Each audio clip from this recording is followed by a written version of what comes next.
So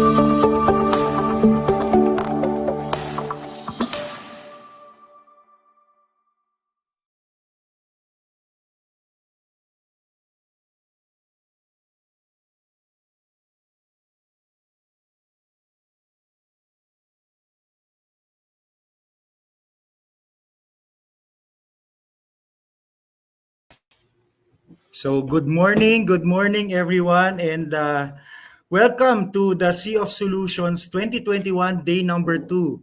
I am Walter Acosta and I'll be moderating the Sea of Solutions session number 3, which is about cities and urbanization towards less plastic leakage. So welcome everybody and welcome to all participants, and we hope to have a fruitful learning session under this session number 3. So we'd like to ask to for the master slides, please. So, yeah. Okay. So, next slide, please. Okay. So, as I just mentioned, this is session 3, and this is about localizing efforts towards less plastic leakage. So, in this session, we'll find more about how we can localize efforts to reduce marine litter, marine plastic litter, and get inspired with the stories and experiences that will be shared with us through our very distinguished set of panelists. Next slide, please. So I'm Walter Acosta, and I am the project manager for the Healthy Oceans and Clean Cities initiative of UN Habitat Philippines. And we are once again honored to partner with UNEP, COBSI, and other supporters to the Sea of Solutions event. Now I'll be discussing also what we expect for this session and how we could all actively participate and share our insights. Next slide, please. Okay, so just a brief introduction about cities and urbanization. We know that cities play a critical role in resource and waste management, with an overarching goal of eliminating plastic waste leakage into the marine environment. Successful pilot initiatives have already been carried out at local levels by promoting circular approaches, applying innovative baselining tools to assess plastic leakage, including monitoring, engaging citizens and other local stakeholders in change, and creating inclusive policies and regulations. Next click, please. Under the SEA Circular Project, good practices for integrated plastic waste management, community engagement, and outreach have already been demonstrated in 2 pilot sites in Petaling Jaya and Penang in Malaysia. In partnership with UN Habitat, data is also collected on waste leakage and flows in cities in Southeast Asia to inform evidence-based interventions at the local level, including in Chonburi, Thailand, Seremban, Malaysia, Hoi An and Tam Kỳ in Vietnam, and Kep and Sihanoukville in Cambodia. Other pioneering local initiatives across the region are likewise being carried out, including in Ormoc, Philippines, port waste baselining and management in Cagayan de Oro and Manila in the Philippines, and empowering the informal waste sector, a case study in Pune, India. Next slide, please. So now, how can we participate? We designed this session to be more interactive rather than a formal one, so we can have more opportunities for interactions and discussions and sharing. So the format would be 5-minute lightning talks per featured initiative per speaker, and then this will be immediately followed by a 10-minute talk show segment after each batch of 2 or 3 presentations. So in this case, we will be opening up the floor to any questions. So please feel free to key in your questions in the chat box, and address it to any speaker who may be able to clarify your questions and clarifications. And questions would be consolidated later by the moderator. So at any time, you just key in your questions in the chat box, please. Next slide, please. And then this is our session agenda. So I'm introducing the session now, and we'll be discussing a little bit of a scene setter, what the marine litter issues are, challenges and opportunities in the urban context. And then we'll be followed by a presentation on international framework, specifically on exploring ways to reduce and manage plastic waste under the Basel Convention, a regional cooperation approach on riverine plastic leakage assessment along the Mekong River, and then some experiences on government tax rebate to jumpstart plastic 3R approaches, and of course, industry and corporate action or how the private sector supports municipal plastic waste management. Next slide, please. And then we have also the featured initiatives from Ormoc City on its city plan of action on marine litter and how what they're already doing at the local level. And then port waste management experiences. And of course, the informal waste sector and how they can be formed into a cooperative. And then synthesis and wrap up. So it's a very busy 1.5 hour session for us. So without further ado, let's start. Next slide, please. So since we'll be doing, next slide, please. So we have scene setter. We have issues, challenges, and opportunities. Just to have all many participants already know what the marine litter issue is, coming from day one of the Sea of Solutions presentation. But just to give a big background, bit of a background on some of those socioeconomic implications, environmental issues, and all.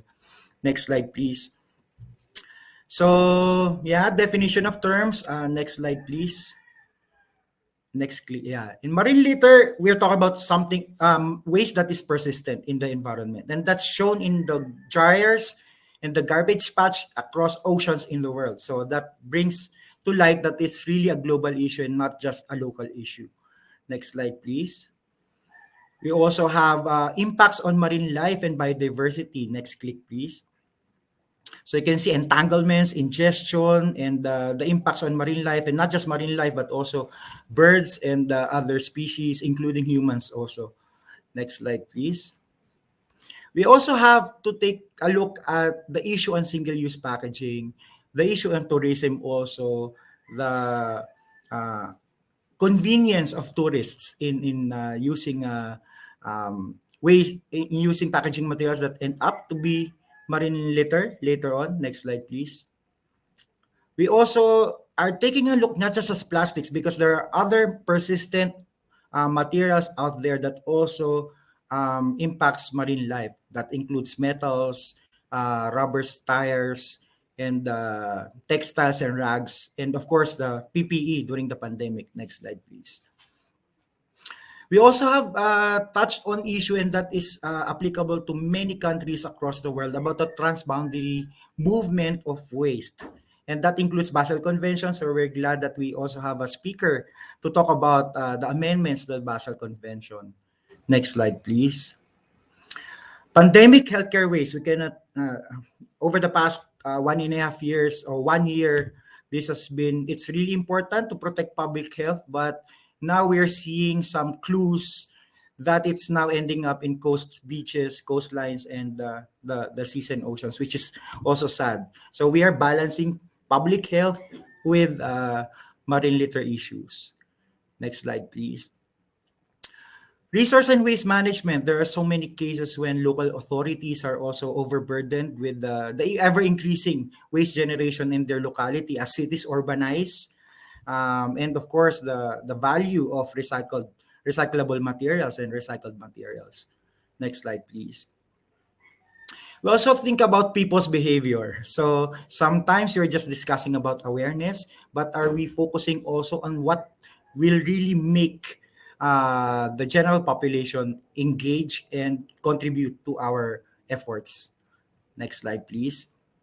So we also have regulations, the discussion between regulations and the nudge theory. Regulations restrict some materials. Nudge theory is to present alternatives so that those alternatives become more attractive than the one that's being displaced. We also have discussions about oxodegradables being a cause of microplastics. Next slide, please. And also the use of eco bags and green consumerism as part of the SDG 12, sustainable and responsible consumption and production. Next slide, please. There's so many issues in marine litter, huh? Okay, so in localized floodings, we can see that even though the cities are clean, but when the floods come, usually we can see how many of them end up in creeks and waterways. There are also socioeconomic considerations across Southeast Asia, Asia, and the rest of the world. There's always the retail economy that's part of the culture and part of the socioeconomic considerations of policymakers. Next slide, please. Yeah, and of course, the ban on imported scraps with China, that actually is that really exposed where the recyclables are really going. And this is why we are also here to find solutions so that it can really be done properly. Next slide, please. And yeah, there's also this discussion about circular economy as opposed to the typical mindset of a linear economy. Next slide, please. And yeah, so we talk about recycling, we talk about redesign of products, we consider the changing the default behavior of consumers and retailers. Next slide, please. And of course, integration into the urban planning. So investment, physical planning, and that will also make the marine litter lens embedded in all these sectoral plans. We also consider spatial considerations, like this is an example of a hotspots where the concentration of waste sources are. Next slide, please. And not just the waste sources, but also the actual plastic waste that ends up in the base. Where are these located so we can properly address them? Next slide, please. And integrating marine litterless basically in all sectoral plans and as part of urban planning and design. So in this figure, you can see that, in spatial considerations, you can see also the garbage collection routes, rationalized collection points for recyclables and all those stuff. So it's important to embed also marine litter issues in urban planning and design. And last but not the least, there are many opportunities, public spaces, and other development restrictions or development processes where marine litter issues or reduction of land-based sources of marine litter can be integrated. Next slide, please. So that's just my scene setter for this particular case. And if you want to visit more with the UN Habitat Project, Hochi Project, which is funded by the government of Japan, please check out this Facebook page. Thank you. And then next slide, please. Now, so we introduced a while ago the topics for this session number 3. And then we'd like to introduce to you briefly the roster of our panelists because they will be involved not just in presentation, but they will be involved also in the talk show discussions in session number 3. So we have first is the program officer under the Secretariat of the Basel, Rotterdam, and Stockholm Conventions. We have Mr. Joost Ditkrist. And then we also have representative, the Chief Environmental Management Officer of the Mekong River Commission Secretariat, Dr. Son Nam. And then we have the Executive Officer for Finance of the Secretariat of All Party Parliament Group Malaysia on Sustainable Development Goals, Mr. Anthony Tan. And then we are also joined by the Executive Director of the Group for Corporate Affairs, Nestle Malaysia Berhad, Dato Adnan Pawante. And then two additional resource persons would be the City Mayor of Ormoc City in the Philippines, Mayor Richard Gomez. And from WWF Philippines, the National Can League you for hear me now? Did I not? Yes, we can hear you. We can hear you. Thank you. Uh, I think that's Dato Adnan. Hello, Dato Hello. Adnan. Hello, Can you hear hello. me? Yes, we can hear you. And then we have from WWF Philippines, Miss Hello. Arina Panopio.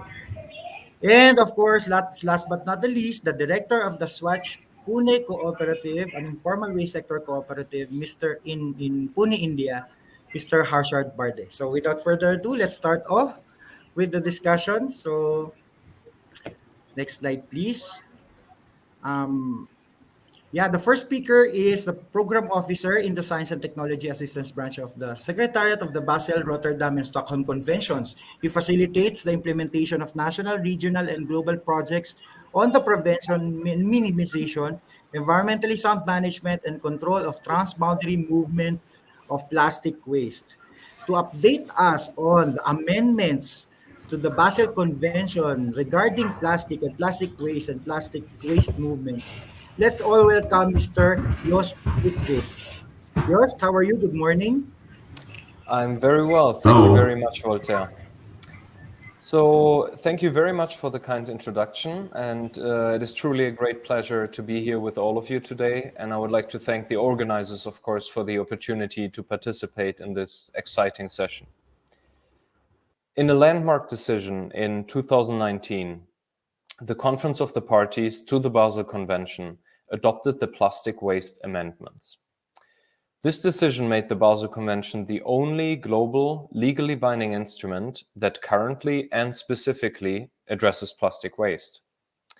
In a nutshell, all plastic waste and mixtures of plastic waste generated by parties are now subject to the strict control procedures of transboundary movements under the Convention.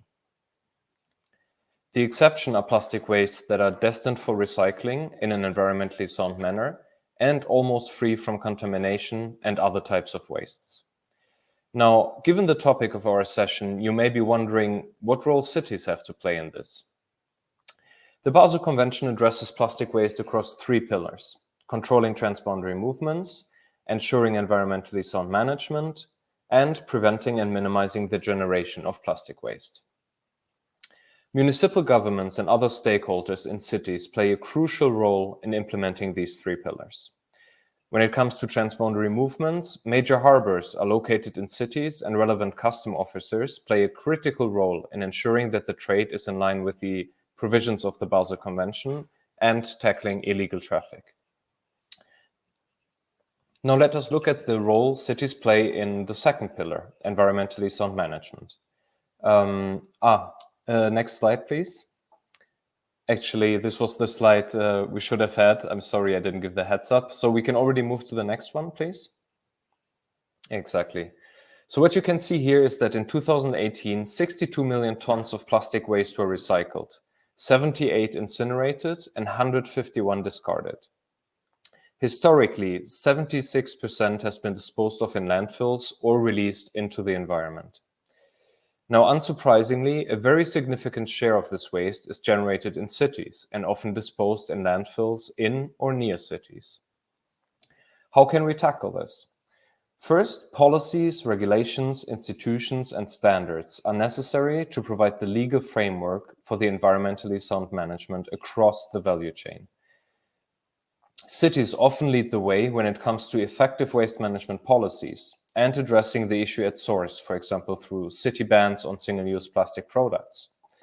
Second, a system of adequate and sustainable financing is essential to provide incentives for actors to invest in and operate the collection and recycling infrastructure. Whether at the municipal or national level, measures could include the introduction of fees or municipal taxes, or developing extended producer responsibility schemes, for example. Third, technical capacity is required to manage plastic waste in an environmentally sound manner. This could include, for example, the development of circular business models, such as leasing and the sharing economy to promote reuse. Cities also play a critical role in developing cost-effective technologies for collecting, transporting, and sorting waste. Fourth, the complexity and abundance of plastic waste requires engaging stakeholders and raising awareness across the value chains. Again, cities are often leading the way, whether it comes to information campaigns or the establishment of networks, bringing together the public and private sector. Smart urban planning, bringing together these stakeholders, can make a real difference in ensuring access to and functioning of effective waste management systems. Underpinning all this is the need for accurate data. In the context of a project funded by the Norwegian Agency for Development Cooperation, a plastic waste inventory toolkit was developed and already successfully piloted in Ghana. Several countries are now following suit in using this toolkit. Now, as the waste hierarchy teaches us, it is less costly, more efficient, and more sustainable to prevent waste in the first place, instead of generating and subsequently having to manage it. So what about prevention, and what role do cities play? Cities are not only the place where a lot of waste is generated, but also the place where most of our innovations are born. Innovative approaches and technologies can play a critical role in waste prevention and minimization. For example, plastic products can be designed to be more easily repaired or recycled, or to reduce the use of hazardous additives. In the use phase, consumers in cities play a critical role in making informed choices. Repair shops are also becoming increasingly popular in many cities. Yet, to effectively tackle plastic waste, it is no less important to complement such measures with pilot projects that test and demonstrate the feasibility of solutions to address plastic waste. Next, please. And to wrap this up, for example, together with our partners, we successfully piloted an incentive-based collection scheme for waste fishing nets in a community in Ghana. The fishermen could bring their dry and clean nets and received mobile payments in return. Following collection, the nets were eventually shipped for recycling and found a new life as sunglasses. As another example, in South Africa, we are supporting a local partner in establishing a community recycling and environment hub, thereby upgrading their buyback center run by 3 women who have been recycling and upcycling waste at the center for decades. Together with our partners, we're implementing a range of such pilot projects, for example, to introduce refill stations, to install microfiber filters in laundries, to introduce edible and compostable packaging, and so on. Evaluating and then replicating and scaling up such pilots can be an important part of cities' efforts to address plastic waste. Now, having already emphasized the critical role that cities play in addressing plastic waste, let me also stress that in order to realize the benefits of the Basel Convention in addressing plastic waste and effectively tackle this global challenge, implementation and enforcement at the national level is critical. It is through cooperation at the municipal, national, regional, and global levels that we can tackle plastic waste effectively. Thank you very much for your attention.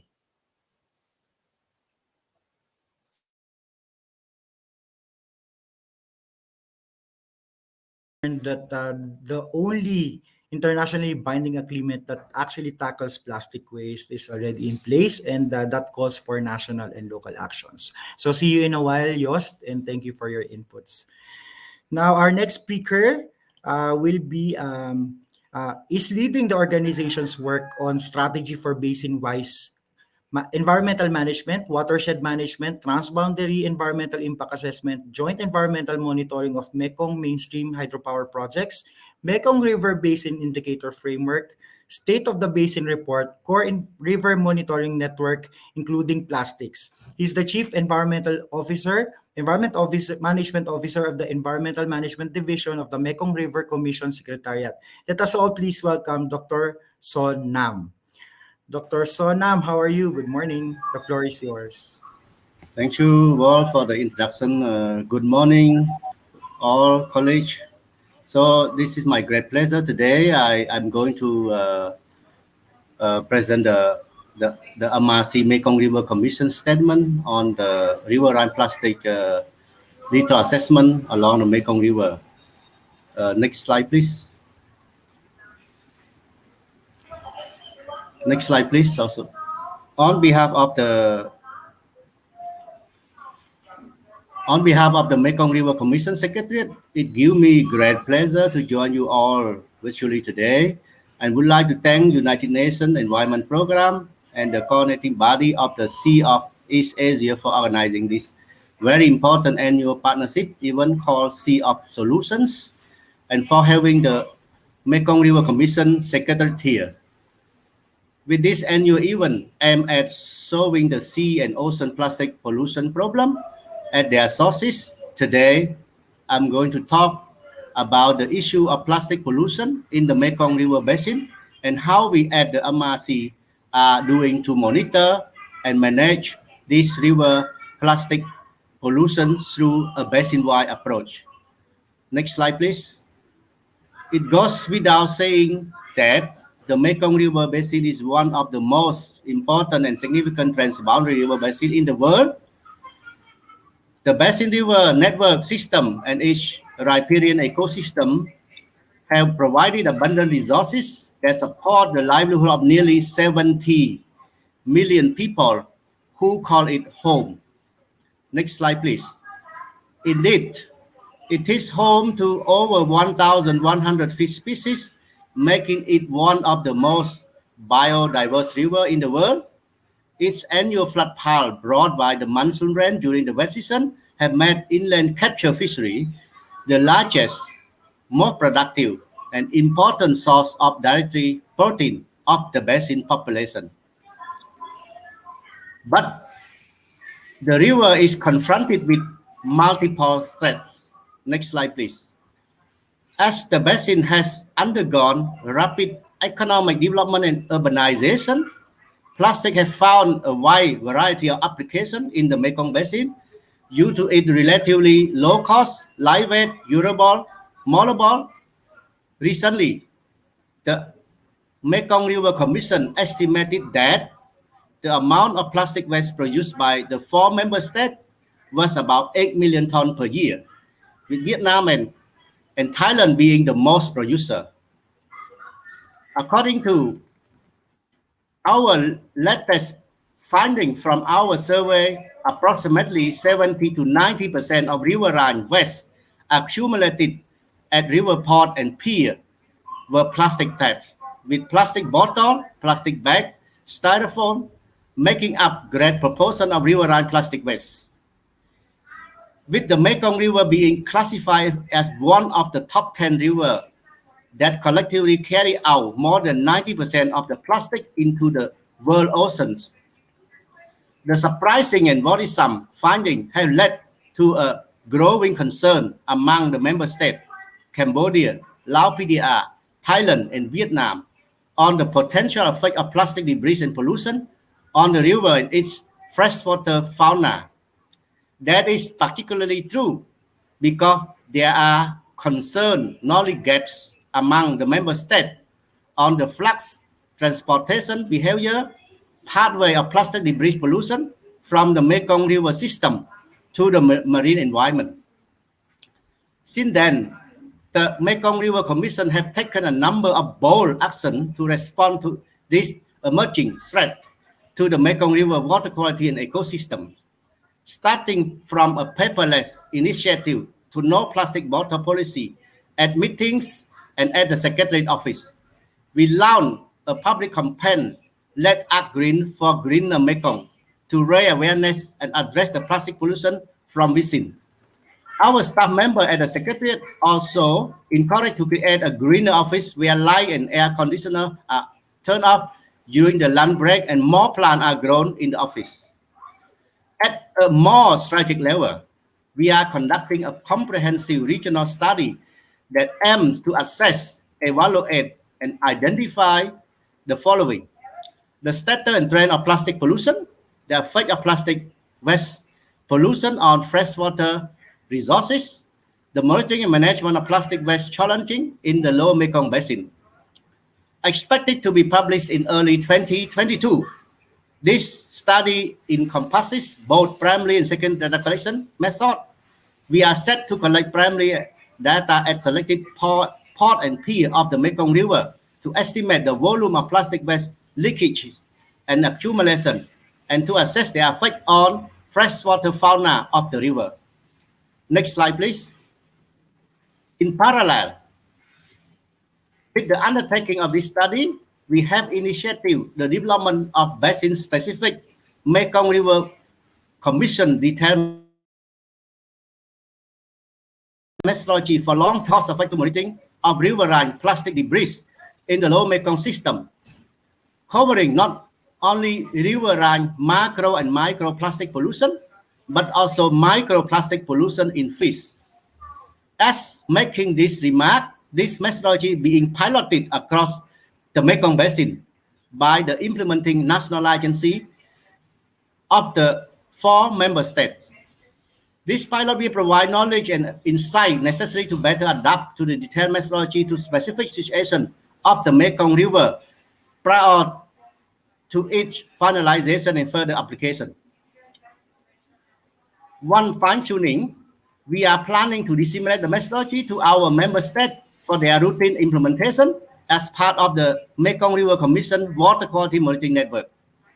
This, we hope, will generate comparable, reliable, long-term monitoring data that can be used to support basin-wide assessment, decision-making on management and reduction of plastic waste pollution in the basin. It is enough to end our fight against plastic? Obviously not. Next slide, please. We need to expand and enlarge our scope of work to reach out to more and address a much wider problem that could only be successful through a collective and collaborative effort. This is why that the Mekong River Commission has partnered with United Nations Environment Program, the Secretariat of Convention on Conservation of Migratory Species, through the countermeasure project phase 2 in order to review and generate knowledge of plastic accumulation, leakages, and pollution, and their impact on freshwater market species of the Mekong River. We believe the information we are going to generate as part of this partnership is integral to the preparation of our regional study report on the status and trend of plastic waste pollution in the basin. We believe that this partnership is far more important for the wider Mekong region when it comes to fighting plastic in the river. This gives us the reason to look forward to our deeper engagement in the future with UNEP CMS on the management and monitoring of riverine plastic pollution.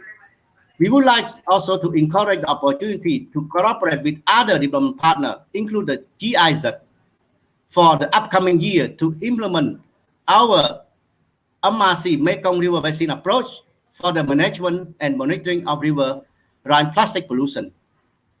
The Mekong River belongs to everyone, and it is our collective responsibility to conserve it while harnessing its potential for our growth. Thank you very much.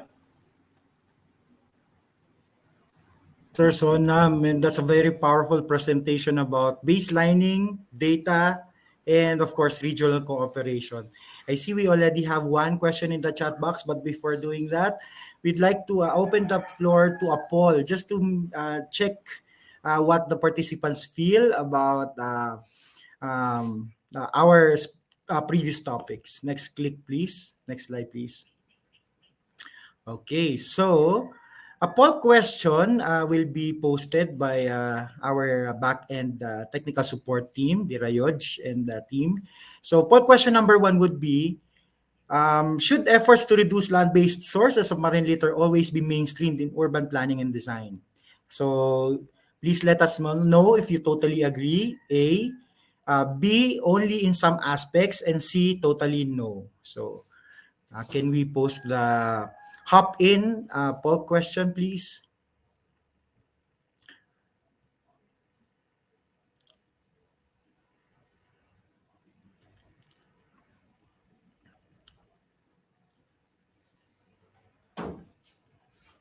Okay. So, Dirayoj, is the hop-in poll question ready?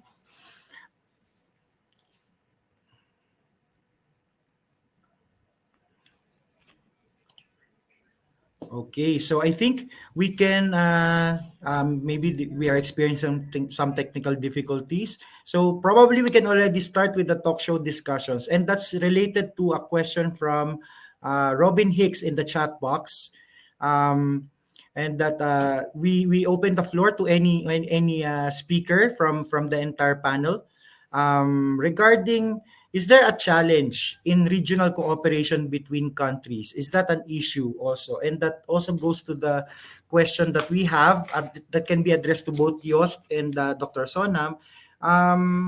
What are the challenges and what are the challenges that you encountered in trickling down or localizing those international policies and the regional, which is involving many countries in localizing the marine litter related policies, and what were your responses in doing so? So probably we can ask either Yost or Dr. Sonam.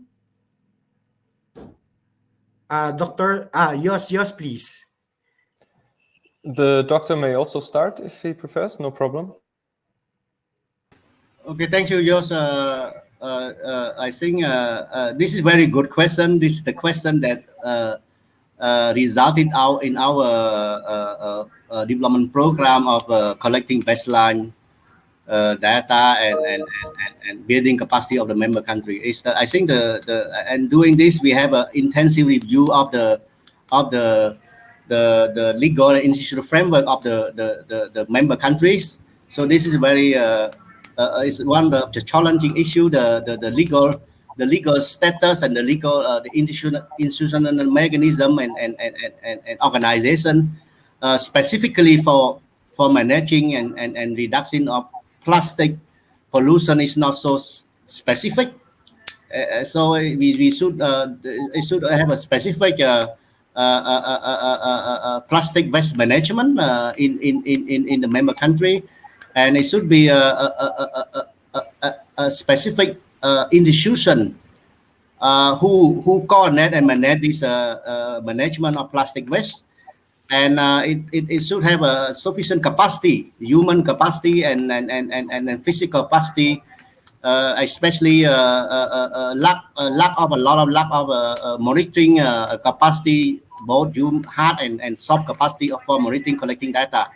So this is a big challenging to address our concern. Our concern identifies the knowledge gap, the knowledge gap on plastic transportation, plastic pathway from riverine to ocean, and plastic plug from city to the river. So this is a big challenging and concern. And to address this, legal and institution framework should be available specifically. Capacity, awareness, both soft human capacity and physical capacity, laboratory capacity, field capacity, local field capacity, national field capacity, and laboratory capacity. So this is so important, and this is very challenging especially in the MRC member state. And that's why with this, to address this, we are now working with the 4 member states to build such a institution and capacity framework in order to monitor and collect data for both decision making. Thank you. Thank you, Dr. Sonam. I think it's really challenging, and usually international agreements and frameworks and policies need also to tailor fit to the specific situation of each country and each locality and even the different stakeholders as part of it all. Thank you, Dr. Sonam. How about you, Jost? Yes, I fully agree, both with what my colleague said, but also what you just highlighted, which is that in the end, international conventions, of course, are negotiated by countries, but then when it comes to their implementation, it's not only the government at the national level, but it's also the regional, the substructures, as well as the municipal level that play a critical role. And then on top of that, no less relevant, also the regional cooperation, right? So, I mean, when it comes to implementing, for example, the Basel Convention, with regard to, with regard to plastic waste, it will not be possible without good cooperation with municipalities, for example. I mean, in the end, really implementing and enforcing, for example, regulations on waste management, establishing the collection systems, etc. For all of this, the municipal capacity is absolutely essential. So it is the key. So the one necessitates the other, and we cannot have the one without the other. And then just let me add also that if you look at because you also mentioned before in your introductory question, the regional dimension, right? I think it's equally important. I think there's a lot of good examples where countries have joined forces and are working together to address the plastic waste issue. And it can come in many ways. For example, if you consider country A that has a very limited recycling infrastructure, and then the neighboring country B maybe has a more advanced recycling infrastructure, then maybe these two countries can work together to figure out a solution where you use the economies of scale, so that then the one country helps the other one, the one provides the feedstock and the other one provides the capacities to recycle plastic waste, just to give an example. I also have a few thoughts on the poll, which showed up now, but I don't know if I should share that now or otherwise later. Yes. Unfortunately, I was not able to see the poll results in my back end. Leah was explaining that there is a poll result. Sorry about that. But yes, thank you very much for your inputs. And yes, please join us again in the other talk show segments, and please feel free to also share your thoughts. And Yost also mentioned something about the role of cities and municipalities, and we have many good examples now. So without further ado, next slide, please. Okay, so speaking of municipalities, we have one of the good examples about how municipalities do it, how the government also implements it. We have a speaker who has worked closely with the Petaling Jaya City Council since 2006 and and he has been a member of the Petaling Jaya Green City Task Force since 2010. He collaborated with both the City Council and Nestle Malaysia Berhad to document the Sea Circular case study on door-to-door collection of recyclables. Um, to discuss about sustainable plastics disposal with tax rebate, a case study of Petaling Jaya. Please welcome your friendly neighborhood environmentalist, Mr. Anthony Tan. Anthony, how are you? Good morning.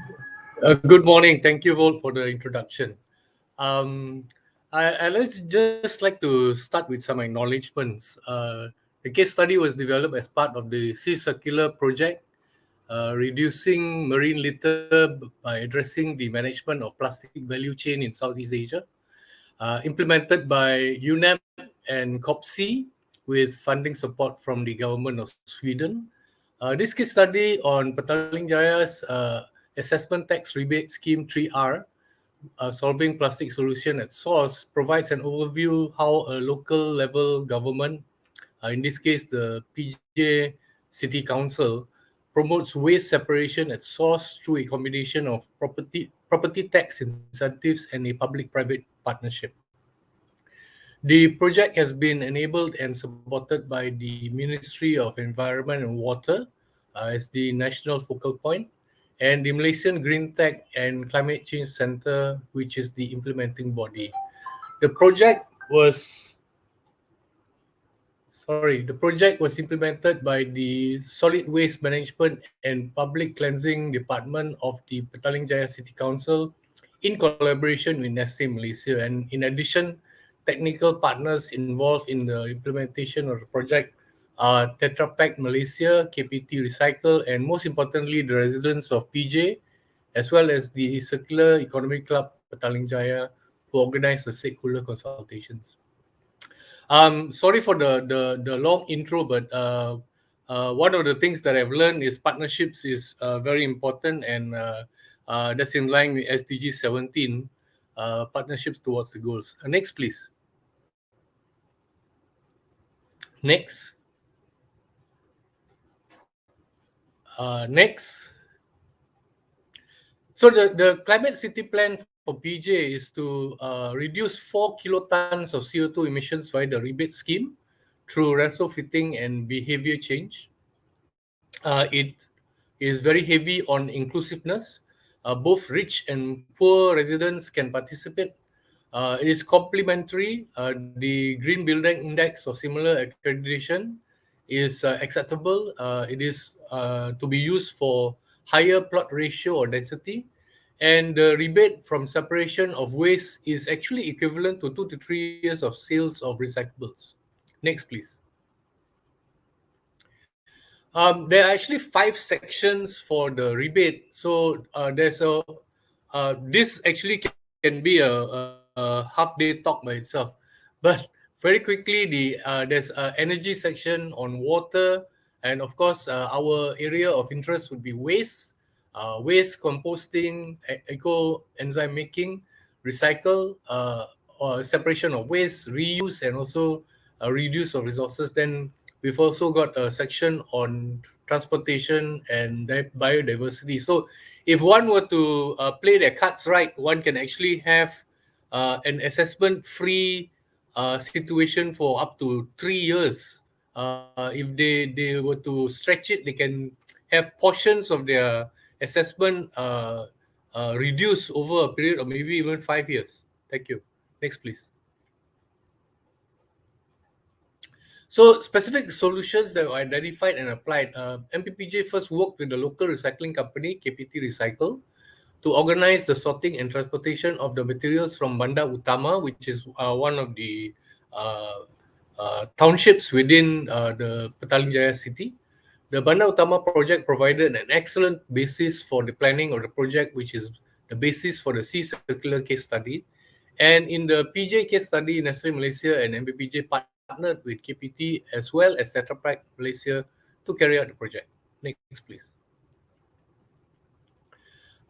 This is basically the mechanism behind the separation of waste, the dry waste or dry mix recyclables, DMRs, to be put into yellow recycling boxes, and those that cannot be recycled to be put in normal black uh, uh, garbage bags.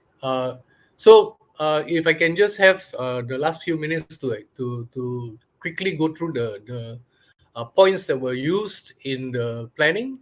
Uh, of course, it was a joint planning situation. All the parties involved had to be uh, in the planning process. Engagement and education, this is a very important part of the project.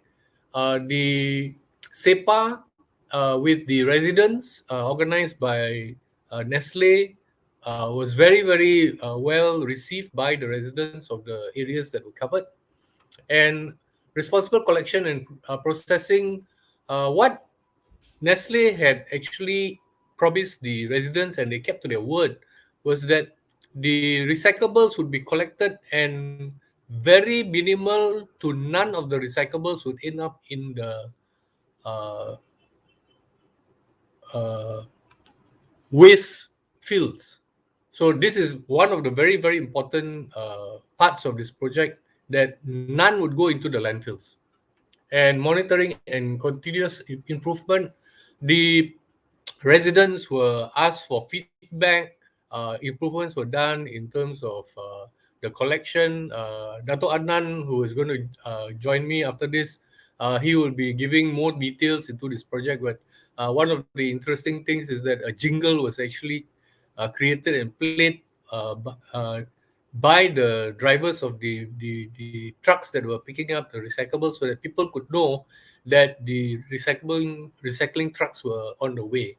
So thank you very much for this opportunity, and I hand it back to Volt. Thank you very much, Anthony, for that wonderful presentation. And I really get excited. Can't wait to see really how, in a longer session, probably we would learn more from Petaling Jaya's case study about it. So thank you, Anthony. See you in a while. And now I will be welcoming, of course, as what Anthony mentioned, Datu Adnan Pawante, who is currently the Executive Director, Group Corporate Affairs of Nestle Malaysia Berhad. And besides corporate affairs, he oversees sustainability, corporate nutrition, consumer services, and halal affairs for the company. So this to discuss the private sector side of the story, of the Petaling Jaya story. Let us all welcome the Executive Director of the Group Corporate Affairs for Nestle Malaysia, Dato Adnan Pawante. Dato Adnan, good morning. Good morning. Thank you very much, Volt. A very good morning to everyone, and thank you for this invitation to this session. So, as we all know, climate change is one of the most pressing issues for the world today. And one aspect of which of great importance is the subject of plastic waste. Next slide, please. Okay, next slide. So, the vision that we have for Nestle worldwide is that none of our packaging, including plastics, is to end up as litter or in the landfill. And with that, we have also stated three very firm and very quantifiable targets. Is that the first one being that we intend to reduce usage of virgin plastics by 1/3 by 2025, and that 100% of our reusable packaging 100% of our packaging are reusable by 2025. And the last one is about plastic neutrality. And plastic neutrality is more about collection, and we have the mindset that for every ton of packaging that we use is to be collected. So therefore, we leave behind a zero footprint. So the topic of my sharing today is a project that will demonstrate good collaboration between public and private partnership, and this is to further emphasize on the effort that has been presented by Anthony a while back. Next slide, please. So the project, in fact, has been published as a case study by UNEP and can be accessed through this webpage. Malaysia has a well-established infrastructure and system on public cleansing and waste management, especially on collection. The service level may vary between urban and rural, but overall, the service level is very satisfactory. However, the amount of recyclables sorted at source and collected remain very minimal. So to increase the amount of recyclable collected via segregation at source, there will be a need to look into improving further the infrastructure and system. But one question that always comes to our mind is, will the Malaysian household cooperate and adopt this new behavior? With this in mind, we set up our project to prove or disprove this notion. Next slide, please. Thank you. So back then, when we first started the project, the conventional wisdom was that Malaysians wouldn't do segregation at source, lacking either awareness or discipline or both. But in doing this project, much to our delight, we found that even that given the right condition, the participation rate was very high. We were extremely delighted when we find that Malaysian, given the right condition, will participate and contribute, and also will contribute greatly to this kind of effort of segregation at source. We initiated the discussion with PJ City Municipality mid last year and started the curbside door-to-door collection in October 2020. As you can see from the slide there, the residents' adoption rates were outstanding, extremely outstanding. Next slide, please. Here, I took some photograph of some very good example done by the residents. You could see the way how clean and organized the recycles are, and it's packed nicely into the collection box. And there's in the middle picture that you could see that one of the residents even put a message there that he fears that there's going to rain, and therefore he's kept the recyclables in his indoor, and please ring the doorbell for him to take it out. So this goes to show the very good collaboration that we get, much to our delights from the residents. Next slide, please. So what I have here is the key success factor, and I'm not going to go through in great detail. It will take much longer time, but in principle, it's all about engagement. The CIPA has mentioned earlier, the system and process. So with the right condition, and the right condition and engagement, we can certainly get a lot of collaboration from the household. Next slide, please. Now, this slide is interesting because it basically shows that besides engaging with the Petaling Jaya municipality, we are also engaging with other municipality that is alongside this river. The river is called River Klang, and it's one of the polluted river in the country.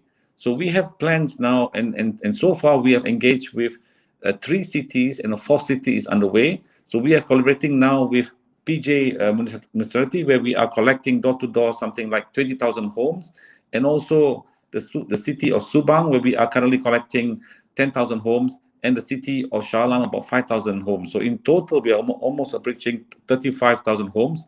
And the aim here of this project is not just to engage one city, but to engage the 5 cities along the river. And with that, we hope that we can catch the waste early to prevent it from becoming litters, and also recycle 100% of what we collect. And that's our commitment. For us to venture into our journey of neutrality, none of the recyclables must end up in landfill or as litter. Next slide, please.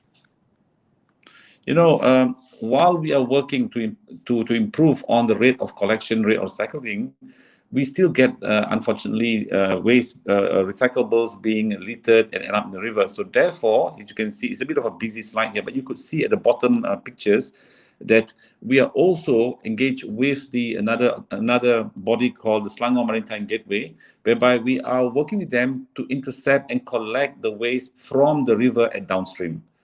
So here, the SMG, or Selangor Maritime Gateway, they have set up 7 log booms along the river. So we are working with one log boom, collecting the plastic when it gets trapped in the trap, and then recycling it, to clean it and to recycle it. So hopefully, by engaging upstream with all the cities and also catching at the final before it goes to the sea, we hope to contribute to a cleaner environment. So with that, I thank you and pass it back to the host. Thank you, Volt. Thank you, Dato Adnan. Wow, Nestle even really took on the entire river system.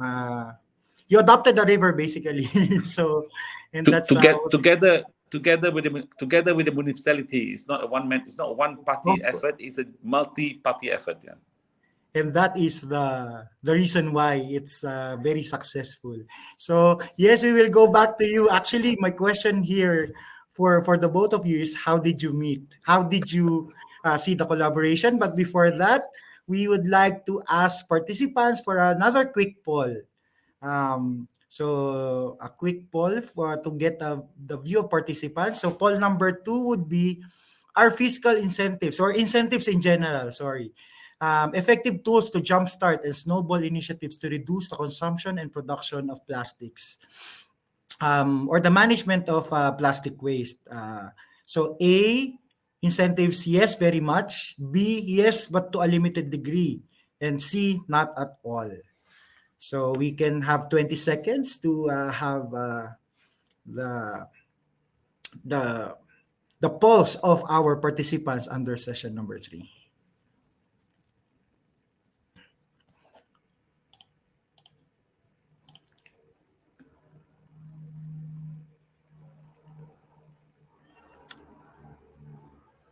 Two poll is up. Okay, so probably we can have a share what the results of poll number 2 were.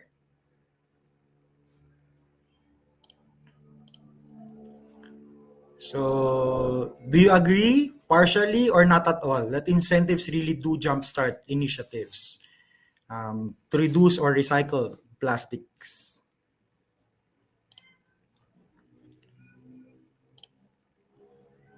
Okay, so I'll just be waiting for dear Rayod, and then I will come back for the final results. So, okay, so we have actually a question here from Gia Lim about how can the Petaling Jaya story be effectively scaled across Malaysia, especially along coastal cities or perhaps less urban coastal centers. And that's not only in Malaysia, but also across Asia.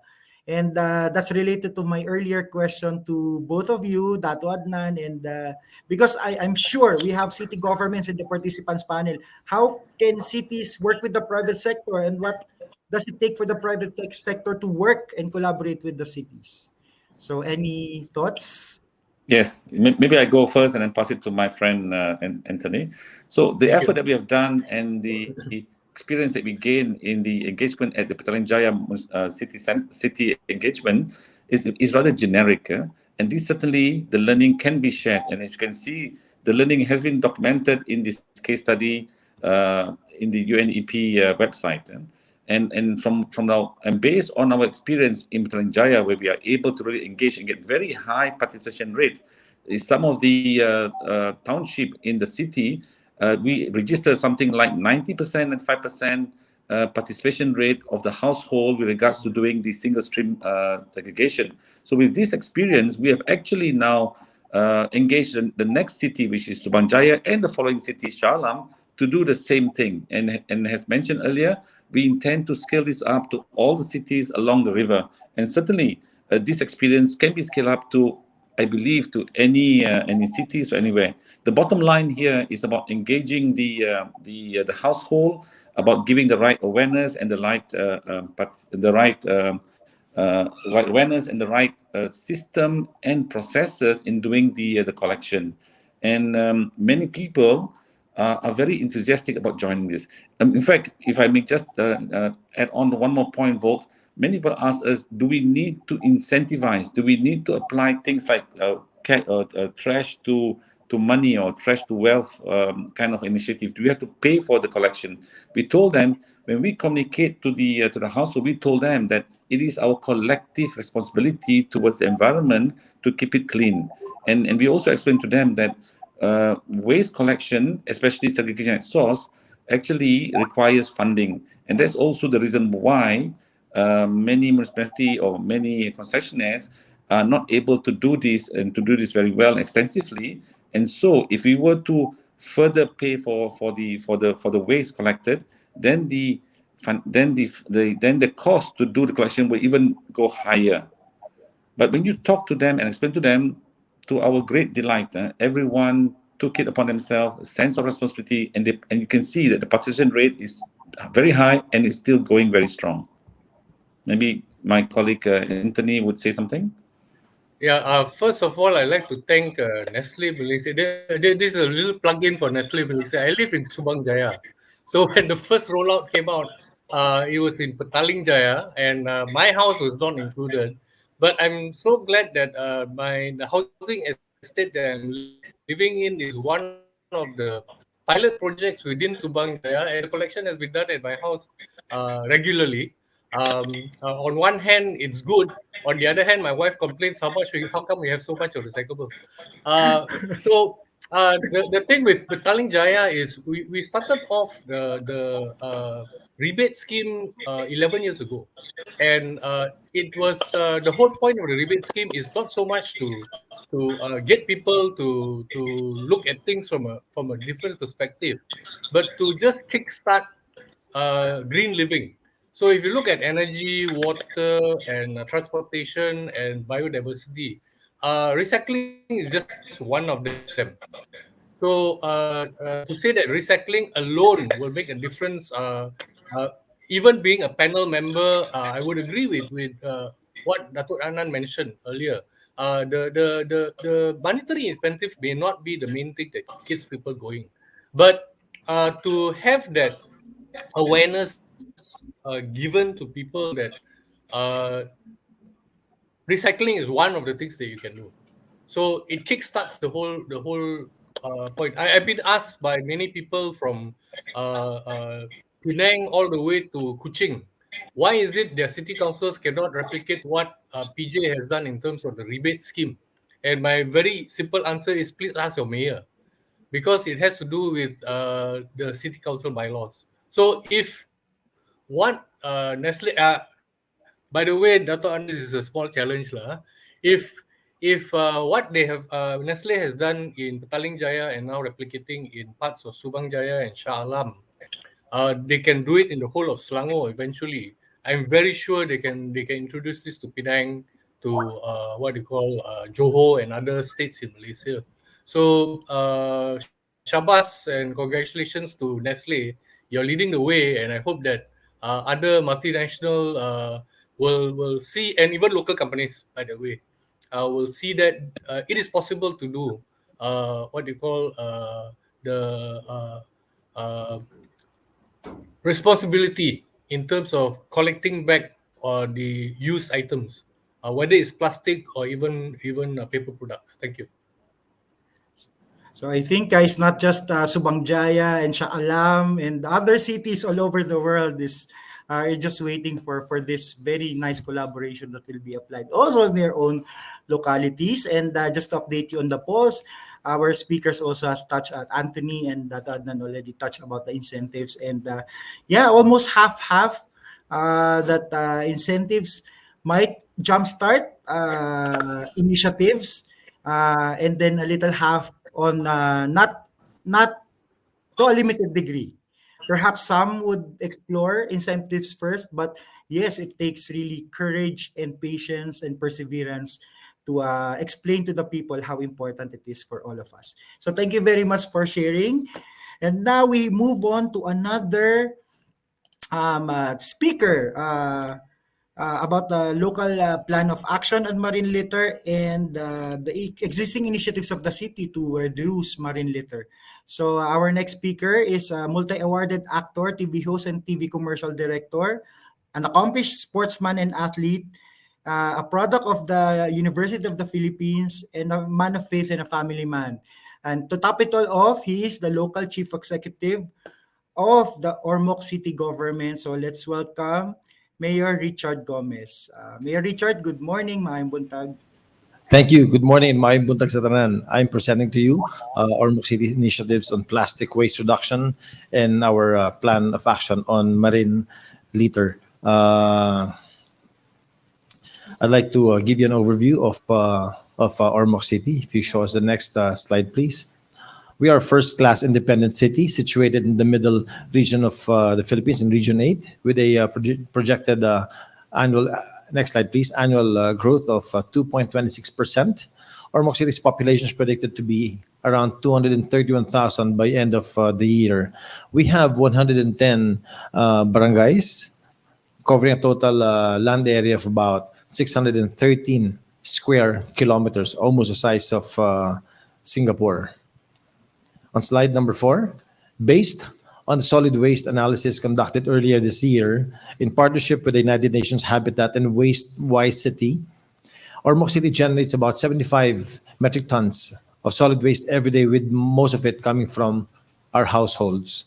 Being an agricultural area, most of our solid waste are compostable, about 41% of that. The remaining are recyclables and residuals in almost equal amounts, with the smallest portion being special type of solid waste. These are the main challenges that we have faced and still facing today. On slide number 5, we have rising plastic generation due to stay-at-home conditions.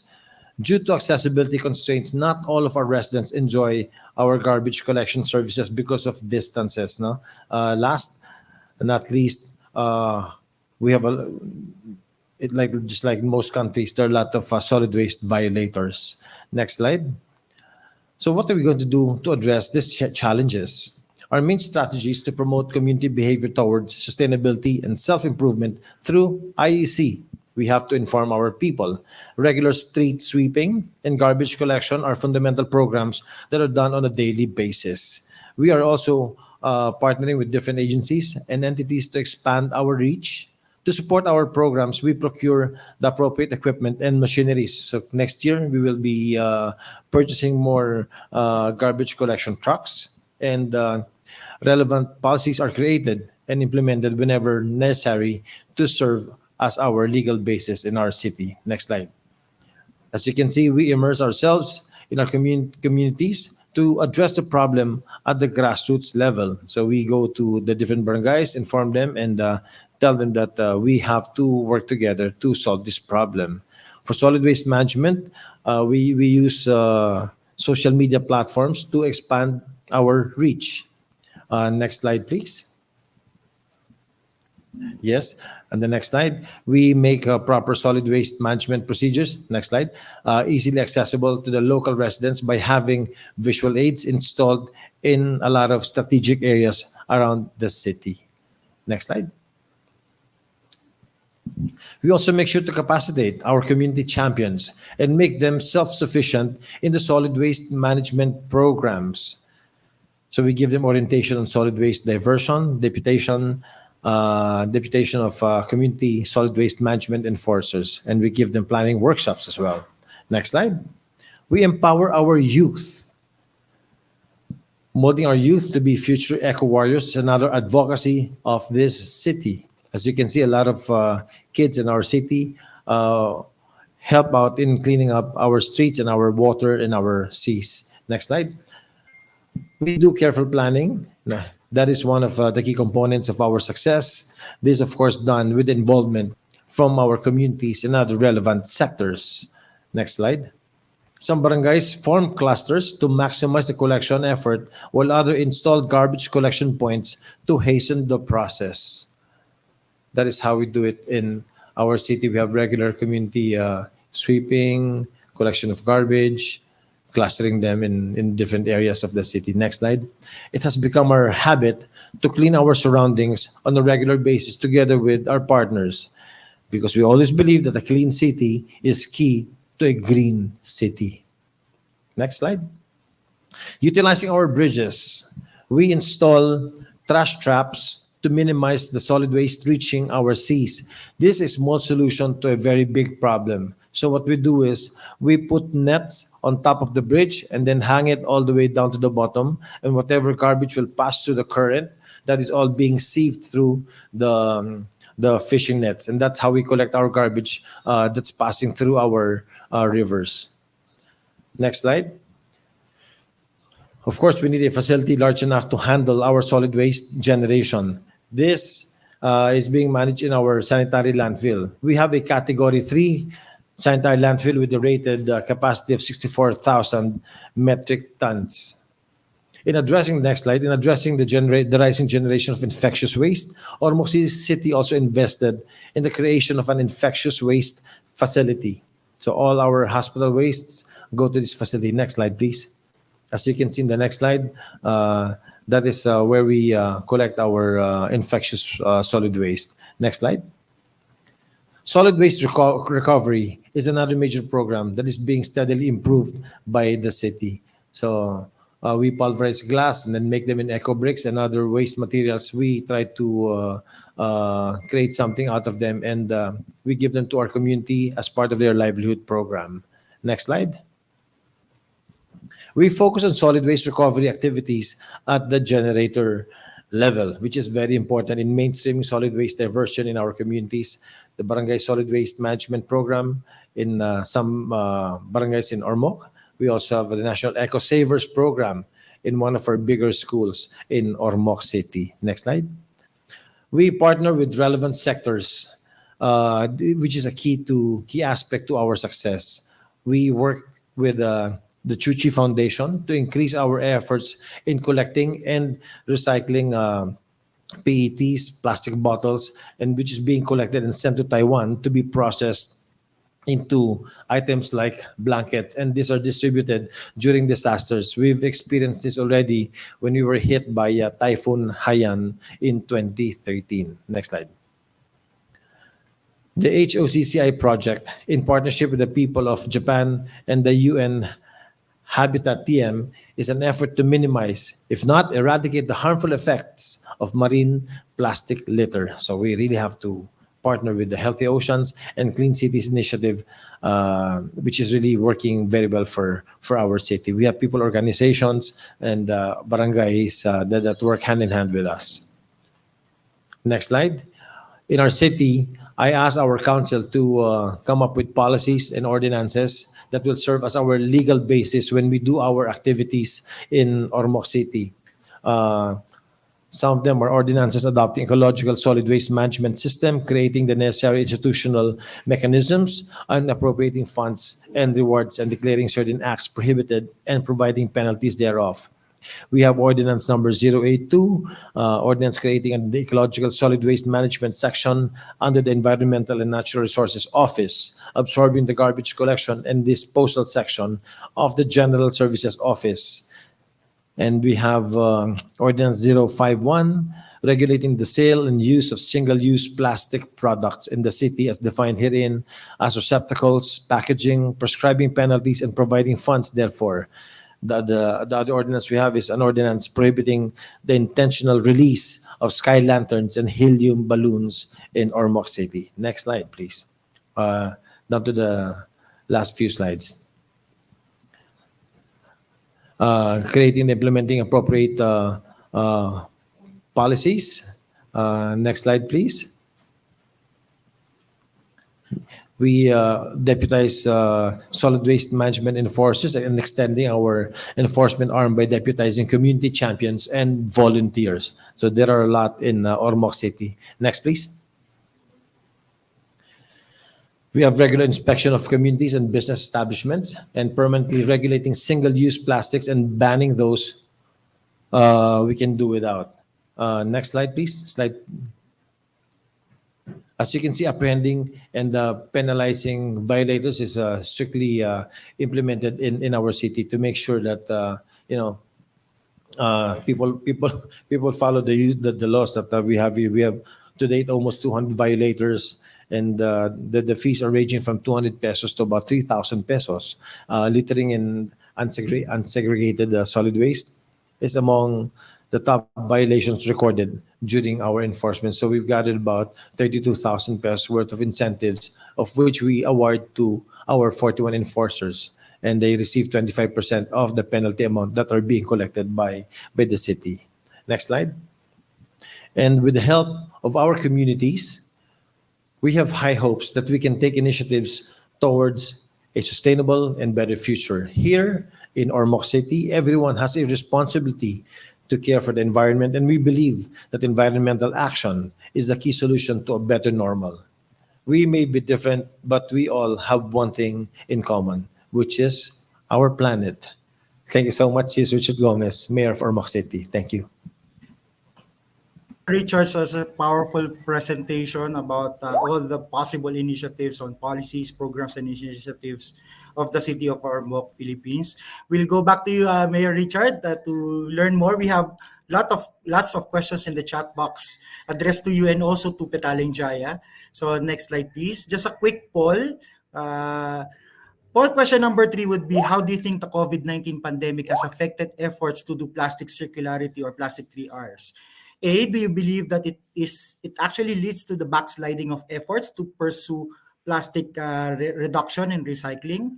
B, the pandemic is actually even offering unique opportunities to do things better and greener. And C, well, the pandemic has no or limited impact.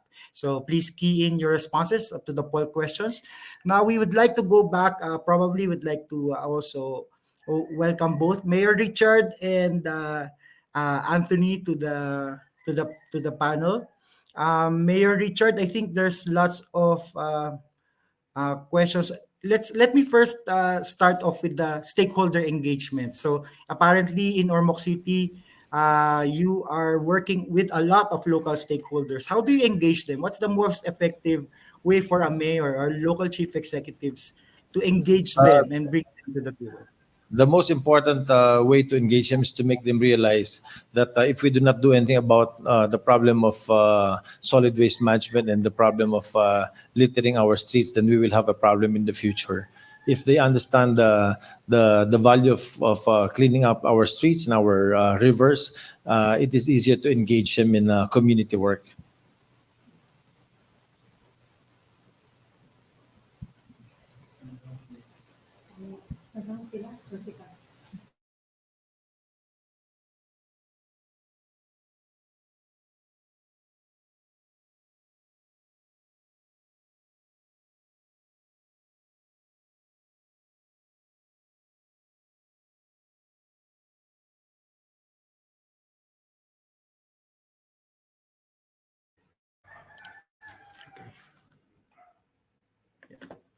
So I think thank your internet hang up. But again, like what I said earlier, we engage them through making them understand the importance of cleaning up the areas. No, we show them videos and collaterals on the effects, the bad effects of not taking care of litter, and we make sure that in our city we have a functional sanitary landfill, and that we also collect.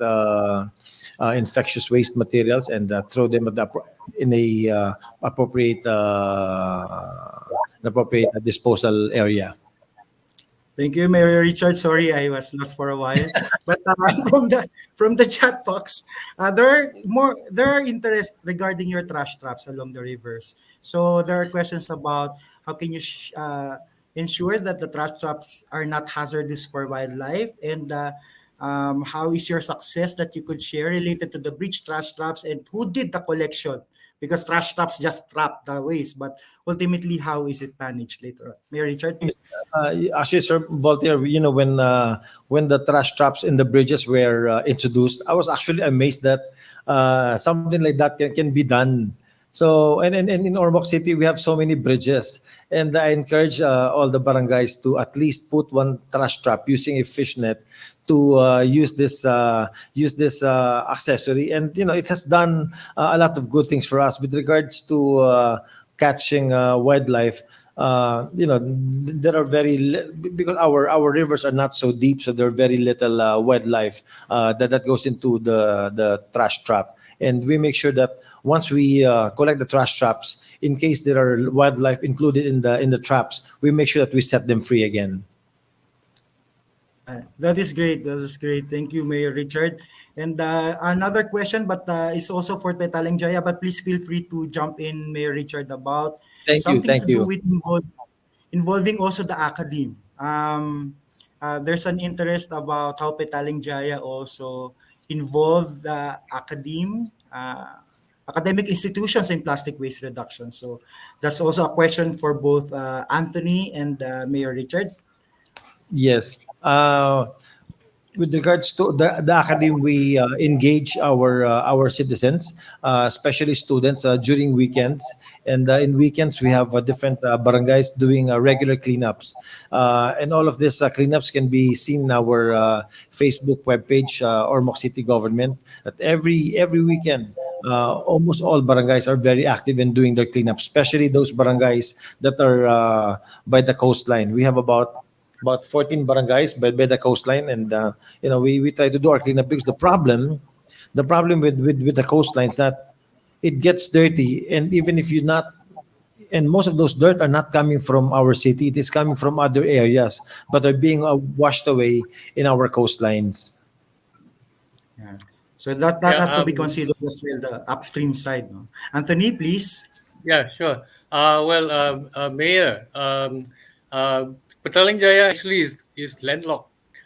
We don't have a coastline, but we've got as what Dato Anand mentioned earlier, we've got a major river, the Klang River, going through, and the Yes. river goes. Actually, the river starts off about 20 kilometers away from the border See. and ends up another 30 kilometers into the ocean. In terms of the academia, it may not be a direct involvement with Petaling Jaya, but strangely enough, I was involved in two portions of the project under COPC. One, of course, was the case study in Petaling Jaya. Another was actually to help out in doing the stakeholder consultations for coming up with the inventory for plastic in Malaysia. And one of the stakeholders that we had was actually academia, aside from business, from the government sector, and the residents and what they call consumers. Now, from the aspect of the academia, uh, research has been done on uh, ocean waste. Uh, but in terms of riverways, it's a bit of a gray area. Let me just give you a picture of what's happening in Malaysia in terms of governance. If if garbage falls on the ground, it falls under the city council. So in the terms of mayor, then your people would have to pick up the garbage. But if the garbage falls into the river, it is supposed to be the purview of the uh, irrigation department. The moment it falls into the ocean, it is no man's land because there's no tax being paid for assessment in the sea. The marine department says it's not their problem. So you've got this situation where anything that falls outside of the purview of the city council becomes actually a major problem. So that's why the this what do you call lock booms are very important because the lock booms are maintained by the city council. So coming back to your question in terms of academia, a lot of research is being done in terms of ocean waste, but in terms of the river waste, that's something which I think it's a very good opportunity for masters and PhD students to do further studies. Thank you. That's great. Yeah, universities and academe could be involved both in the research part and of course in the involvement of the students, starting them young. So thank you Yes. very much, Sir Richard and Anthony, Yes, for the Sir presentation. Volker, we together Sure. with the Healthy Oceans and Clean Cities initiative, um, we proposed and requested the Visayan State University to come up with a study to study if the marine litter we have here is heavily affecting our marine life, and we're hoping that soon it will begin, and as soon as we get the feedback and the result of the study, we would be happy to share it with this group. That is great. That is great. Usually, Vol, can I just do a short Anthony, please. intervention? Yes. Yeah, Yeah. my daytime job in the all-party parliamentary group on sustainable development Malaysia. We actually have 34 projects that were done in 2020, and we have another 60 projects confirmed for this year, and another 30 which are in the pipeline. And some of those projects, unfortunately, fall into the same situation where Mayor Gomez is facing. We have a place called Tanjung Piai. It should be famous as being the most southern tip of the Eurasian continent. But unfortunately, in Malaysia, it is famous for having garbage floating under houses that are built on stilts. The garbage comes from passing ships. They also come from rivers. They come from the residents themselves. One of the major issues is the garbage cannot be cleaned because the tide brings the garbage in and out, and it becomes a perpetual problem. For beaches are cleaned almost on every 2-week intervals, and yet the amount of plastic and garbage being collected is almost the same every time the collections are done. It's along the east-west coast of the peninsula, and also the same in Sabah and Sarawak. So it is unfortunately a perpetual problem, and it needs. I know it is a cliche, but it needs a whole village to bring up a child. So it's a whole nation approach. Thank you.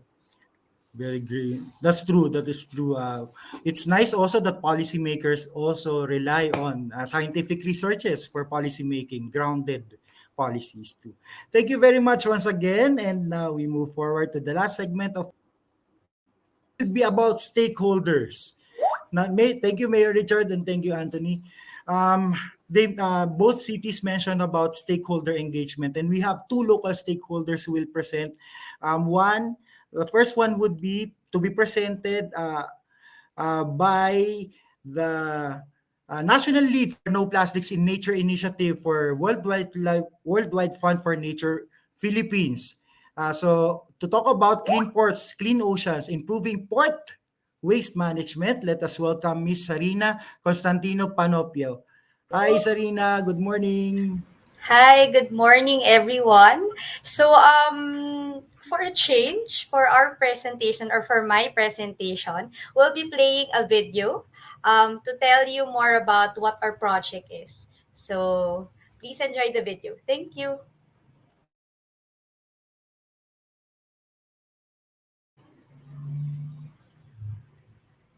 The video will be showing in a bit.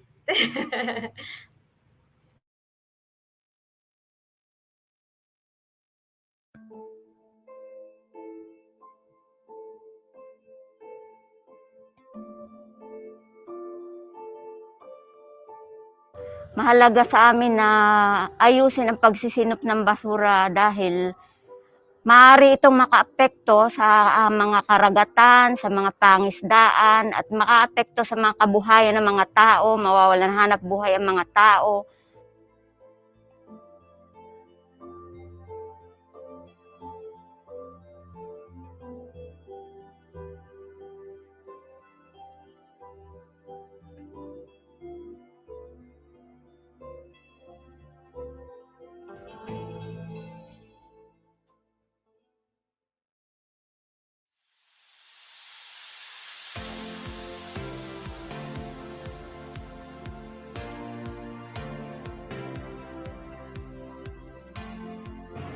The Worldwide Fund for Nature and Greek Foundation are currently working together in 3 Philippine ports to achieve 50% plastic waste leakage reduction.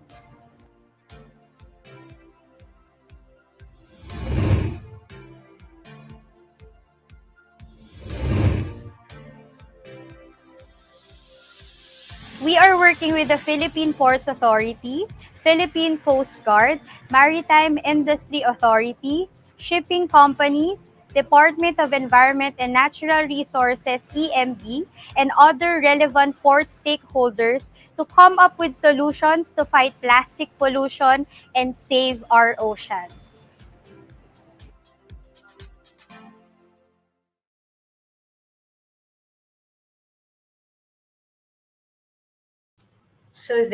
So we've shared with you what our project is, and we look forward to discussing this with you both in a more detailed manner. But with the video, you've seen that we are working with the different port stakeholders to achieve the target of reducing at least 50% of plastic waste leakage in 3 Philippine ports. And this would include the Port of Cagayan de Oro, the Port of Batangas, and also Manila North Port. We are at the stage wherein we have conducted or we are completing the baseline studies because we believe that we really need to push for science-based solutions. And so we are in the process of completing those studies, which are currently currently or which will be used to guide us in terms of identifying the project interventions that we will be implementing for in the three project sites. And definitely, these results are being coordinated and consulted with the relevant port stakeholders. And this is part of the No Plastics in Nature initiative of the Worldwide Fund for Nature. And we see that it is important that as we work with ports, we also work with the city government. We also work with with the businesses, including the shipping companies, and push for a policy that would ensure that everything will be in place as we achieve the vision of no plastics in nature by 2030. So with that, thank you, Sir Vol. Thank you, Sarina.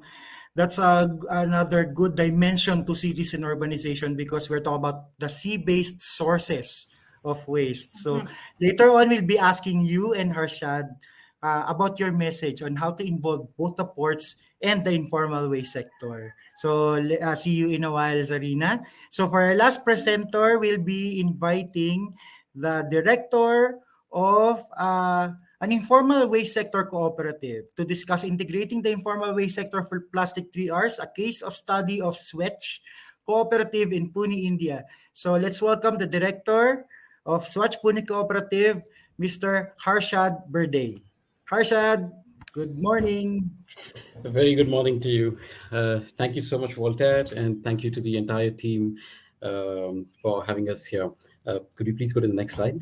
My name is Harshad Balde, and I work with an informal waste pickers cooperative in the city of Pune, which is based in Western India.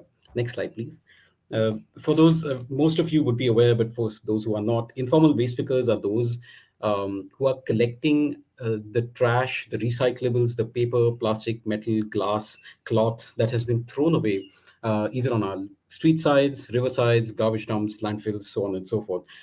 They collect this material, they sort it into many different categories, and then they sell it into scrap. And then from the scrap trade, it goes ahead. Next slide, please. As per the estimation of the World Bank, there are about 1 to 3% of the entire working population in urban centers in the developing world are engaged in some sort of waste picking or informal waste picking sector, which means that in India, that amounts to around 1.5 to 5 million informal waste pickers across the country. These are still conservative estimates, and there are probably far higher number of itinerant workers that are working in this sector. So it's a huge livelihood sector. The work that they do directly leads to recycling of waste. It leads to environment conservation. It stops the waste from entering into the rivers and landfills, as we have seen in all the presentations so far. And also it means generation of livelihoods on one hand, and also massive financial savings on the other hand for the municipal bodies that have to otherwise collect and manage this waste. The big problem, though, is that waste pickers are mostly all across the globe. They are unorganized, they are disaggregated, mostly unrepresented, and because of the very nature of informality and their work, they are by and large suppressed or even in some cases exploited. It could be by various kind of private actors. But if you look at how is it that dry waste in a city like Pune actually turns into a resource, it is by the agency and the work of the waste pickers, the scrap traders, and the informal recyclers. Next slide, please. Thank you. This is just a small map of how the waste travels in Pune. Once it is generated, it is either picked up by a municipal system, which covers around 20% of the city, by the Swatch waste pickers, which covers around 70% of the city, and by then itinerant waste buyers who buy recyclables directly from citizens, or by itinerant waste pickers who pick waste that has been littered on the streets. All of this waste ends up, all the recyclable components of this waste ends up in small or medium scrap shops, who then pass it on through a chain of aggregators to recyclers. And that's really how the paper, metal, plastic, glass in the city actually gets recycled. Next slide, please. Over the years, working with waste pickers, we've done detailed waste characterization studies to understand exactly what kind of waste are they handling. And this is a detailed characterization of the plastic waste in Pune city. Pune has around a population of around 4.5 million people. 4.5 million people, generating around 2,100 tons of waste every day. And this is the characterization of the plastic waste within that stream. If you can see the top two, which is the non-metallized multi-layered flexible packaging, and then number two, which is the metallized multi-layered flexible packaging. These consist 47 and 16%. That's almost 65 to 70% of the entire plastic waste that's generated. The rigid plastics, the HDPE, PP, PET, compose around 20%, and the slightly higher flexible recyclable material like LDPE and LLDP comprise of another 10%, and then there are smaller components thereon. The issue is that when this material is handled by the formal municipal waste collection stream or by just the waste collection vehicles, very less amount of it actually ends up going into recycling. And the total amount of plastic that we have computed is around 37% of the plastic that goes into recycling when it is handled purely by the formal sector. When the informal sector, independent of the formal sector, so the waste pickers who are collecting it on the streets, from the doorsteps, or from the landfills, send this into recycling, they have a far higher level of efficiency of sorting and sending it to recycling, and they can achieve up to 60 to 63% of recycling. When this sector is integrated into the formal waste collection system in Pune, we can see up to, not that we necessarily see, but we can see up to 80% of the plastic going into mechanical recycling. Next slide, please. Thank you.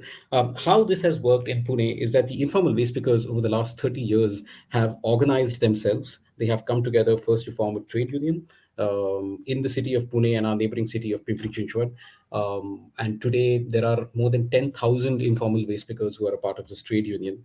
14 years ago, in partnership with the Pune Municipal Corporation, our local administrative urban local body, the trade union and the urban local body formed a cooperative of these informal waste pickers with the aim of identifying all the waste pickers in the city, of integrating them into the doorstep collection, doorstep waste collection system, and giving them the right over the recyclables that are collected from the doorstep, and integrating them into the formal entire waste collection system. And this was done in partnership with the solid waste department as well as the urban community development department. So it is a pro-poor private-public partnership. It is an independent cooperative which works autonomously, but which is controlled to some extent by the directives of the Pune Municipal Corporation as well. Next slide, please.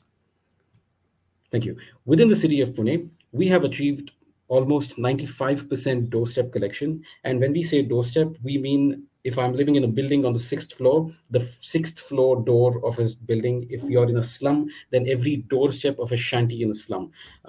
That's the level of doorstep collection we've been able to achieve because we have a very large amount of workforce, almost 4,000 waste pickers who are going door to door and collecting waste. They collect wet and dry, and in some cases, sanitary waste separately from the doorstep. Whatever they recover in the dry waste, whatever they're able to recover from the dry waste, which is all the different types of plastic and then different types of paper, metal, glass, they take it out right at the doorstep and they retain it for themselves. And they only pass on the organic component and the inorganic, non-recyclable component to the urban local body, which then further takes it for processing or for biogas and composting. And Pune now has one of the highest recycling and composting at source rates across the country. Next slide, please.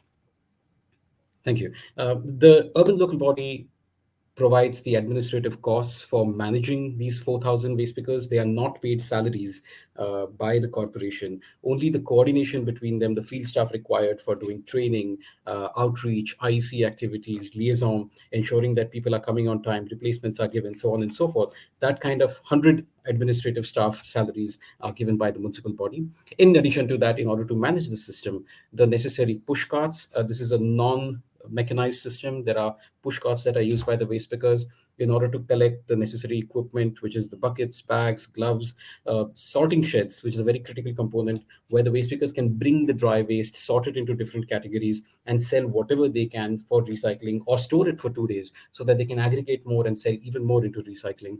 These are the things that are provided by the municipal corporation. And finally, of course, the secondary transport. After waste pickers in a particular area, every waste picker is given around 150 to 300 houses. She collects from the doorstep, she brings it to an aggregation point along with 5 to 10 other waste pickers.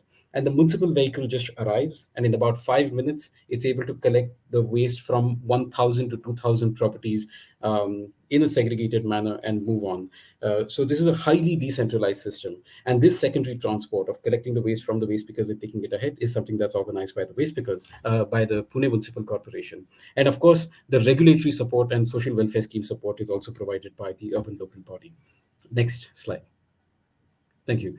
Currently, within the city, around 890,000 properties are covered by 3,800 waste pickers, who are collecting almost 1450 tons per day, out of which 220 tons is sent into recycling directly from the doorstep. No municipal vehicle, driver, diesel, administrative cost is expended in order to handle these recyclables. They are diverted directly to recycling.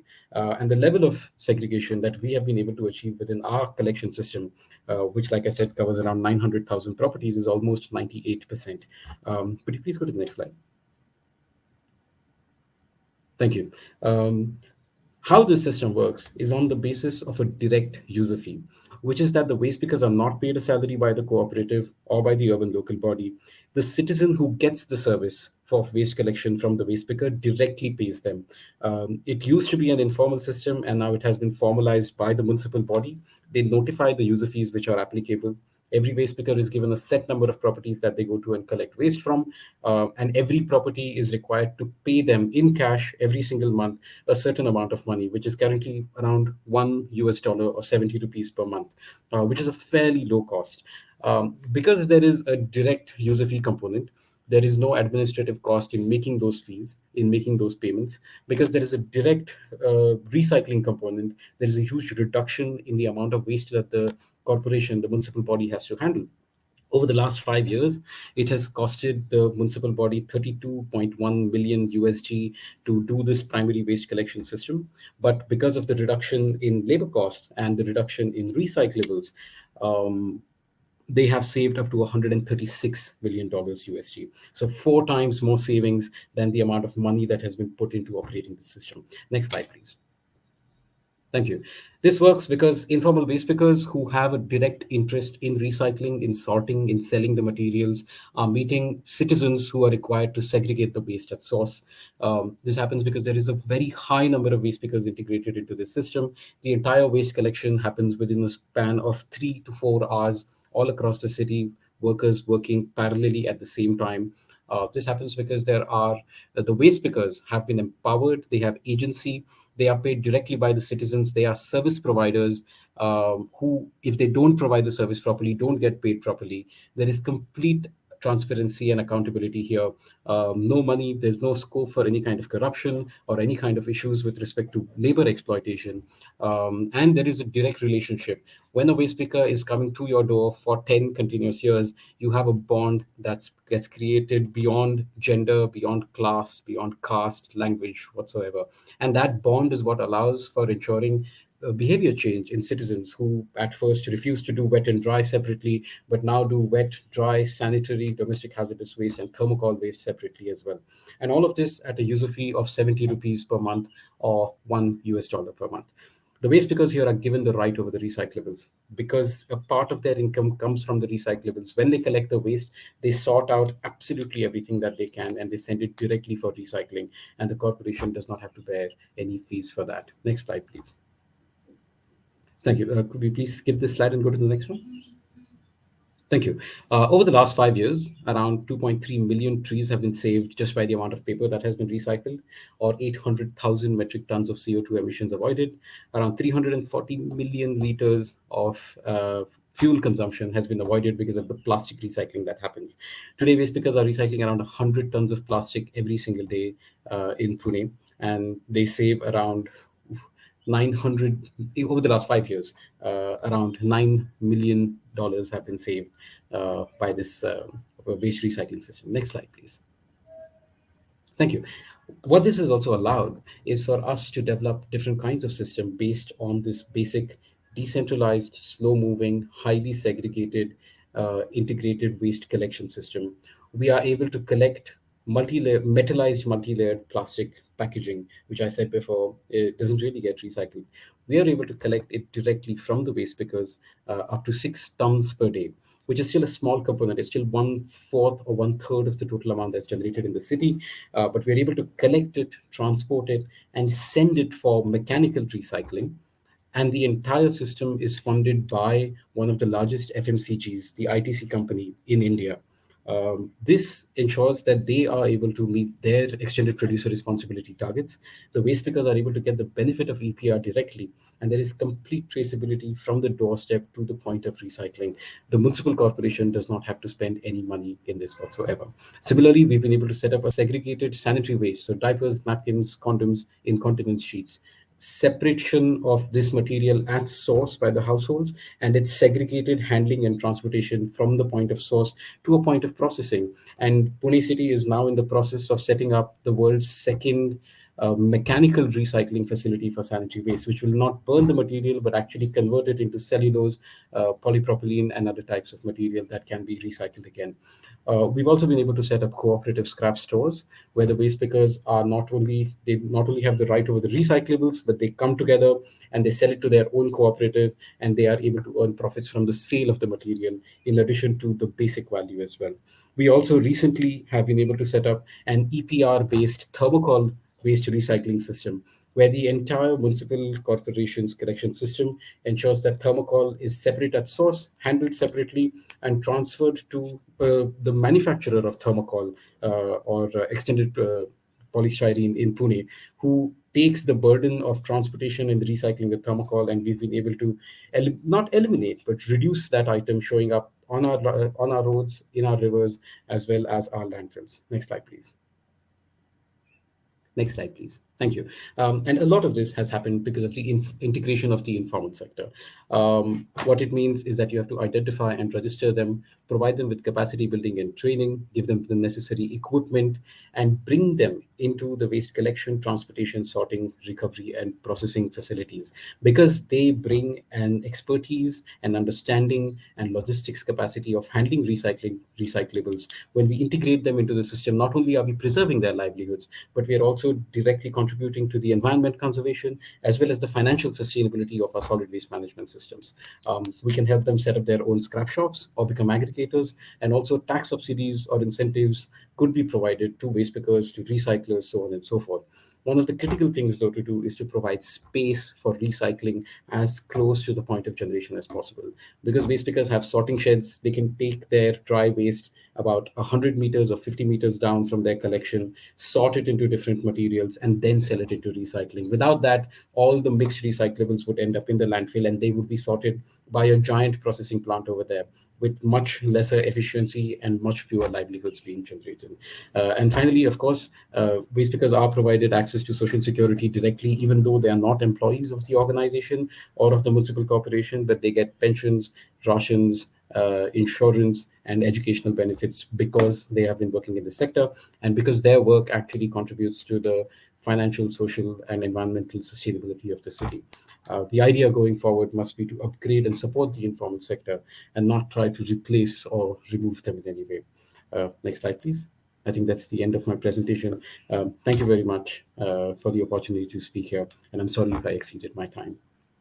Okay, thank you, Harsha, Dr. Barde. And I think I share Craig Miller's and Ben Hamilton's impression of both the presentation of the for the ports and for the informal waste speaker as really impressive. I'm getting goosebumps. So, in the interest of time, we also would just like to open the floor to both Zarina and Harshad about two questions. What are your messages to our participants who are from different sectors, primarily also from city governments, regarding one, why is it important for us to highlight the role of ports and the informal waste sector in plastic waste management? Because sometimes they are not really thought about as part of the process. And number two, what enabling environments are needed by these local stakeholders, the ports and the waste pickers, to support the efforts at the city level? Zarina? Um, Maybe I'll start. So for the ports, we see them as an important sector in terms of addressing the plastic pollution issue. The Philippines Plan of Action on Marine Litter even includes the shipping industry or the maritime industry in terms of its framework in addressing the plastic pollution issue or the marine litter issue. So it is important that we work with other sectors within the city or within the country so that we get to help them in terms of identifying what are the problem areas and what are the solutions that we can implement so that we get to share these best practices to the other ports, not just in the Philippines, but also outside the Philippines.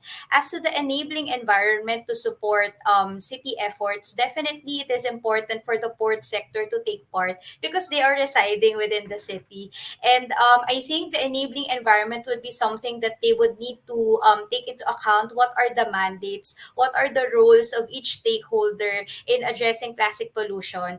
As mentioned earlier by Mayor Richard Gomez, he mentioned that it's not, or even with the Nestle presenter earlier, it's not just one stakeholder, but it's a shared responsibility, it's a shared accountability among stakeholders, and we need to really take part and include or involve the different sectors. Um, and based in our project right now, we see that the port sector is really important in terms of addressing plastic pollution. And there's a need for us to really work with them because their waste management system is quite connected to the city waste management system. So, yeah, that's it. Thank you. That's perfect. And we look forward to hearing the experiences from your pilot city, Sarina, soon, maybe next year, 2022. But it's really a good start for port shipping sources and the fisheries sources of marine litter. Thank you, Sarina. Dr. Barde, Harshad, any Uh, thoughts? Thank you. So that's a very good question.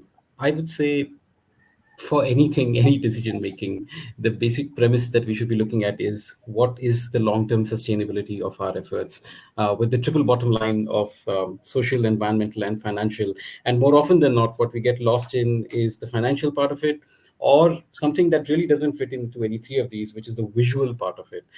Yes, we want clean roads, we want the rivers to look clean, we want everything to look clean. But is that really our objective? Our objective is that there should be no waste generation at all. We should be talking about the stopping production. We should be talking about reuse systems. We should be talking about reusable systems, and then getting into the solid waste management part of it, which is to promote recycling directly from source. Look at the organic component of it. We don't often end up talking about the organics, but they are in developing countries 70% of the waste. And if you're able to remove them at source and sort them properly, your plastic recycling rates will go up, your paper recycling rates will go up. So our planning must look at the long-term sustainability of the environmental and the financial aspect. And the third thing, which I'm talking about today, is the social aspect. There are millions and millions and millions and millions of waste pickers, sorters, scrap shop traders all across the world who do not have a voice. And the two great challenges that we have in our century are going to be climate change, but along with that, livelihoods. We're going to run out of jobs as we keep growing and the world keeps getting more mechanized. Preserving those livelihoods, training them, integrating them into our formal waste collection and waste management systems is going to be very critical going ahead. Yes, and I always say the AWS really know their trade better than we do. Actually, they know they can trace the cost, the prices of recyclables. They know their job. It's just a matter of mainstreaming them and integrating them into the system, not just ignoring them or talking about them, but really integrating them into the system. So yeah, that's it. Thank you.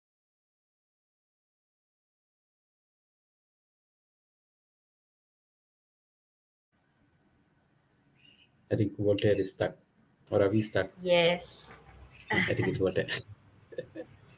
But I think he's trying to highlight the importance of the different sector. And I agree with you, Dr. Bard, that it's really important to also integrate the informal waste sector. We're also seeing their importance as we work in ports. As you know, the port waste management system is quite connected to the city waste management system. So it's very important to also integrate them. Oh, yes, Sir Vault. Yes, please, go ahead, Leah. Thank you. Okay, so yeah, sorry about that. I'm having internet connection problems, but Thank you very much for joining us, Zarina and Harshad. And we just go jump to synthesis about the session number 3. So just some few words before we end. Initially thought as a local problem, waste management impacts on ocean, cities, and the economy have contextualized its global nature. So this session number 3 has taken a look back at how the international and national frameworks can be translated back to local actions involving different stakeholders. We have learned that the Basel Convention has adopted amendments to consider the marine litter lens in international discourse and now is calling for regional and national adoption also and customization. We have learned how regional cooperation works to protect the Mekong River while at the same time plugging the waste leakage into basin seas. The same lens to reduce plastic pollution is likewise at the heart of local government initiatives, such as those policies and programs shared by Ormoc City, as well as the great partnership between Petaling Jaya, Nestle Malaysia, and other stakeholders, making the initiative very inclusive. And speaking of inclusivity, this session also highlighted the significant contributions of our vulnerable brothers and sisters from the informal waste sector who are often ignored and at best tolerated, and how they can support them, as in the case of Swetch Pune experience. Lastly, as waste does not just come solely from land-based sources, we have the port authorities and NGOs like WWF who play a role in reducing sea-based sources of marine litter. So our session featured different local needs and situation and how specific good practices may be applied and customized with a tweak or two to other localities as well. So hopefully we get to inspire you with our CEO solutions because with the multiplier effect, we can collectively make a global positive impact. On behalf of UNEP, COPSI, and other partners, it is once again a pleasure for us at UN Habitat, and of course, all the panelists in our session to bring you the marine litter lens and solutions at the local level. Thank you and enjoy the rest of the Sea of Solutions 2121 conference. Have a great lunch. Thank you.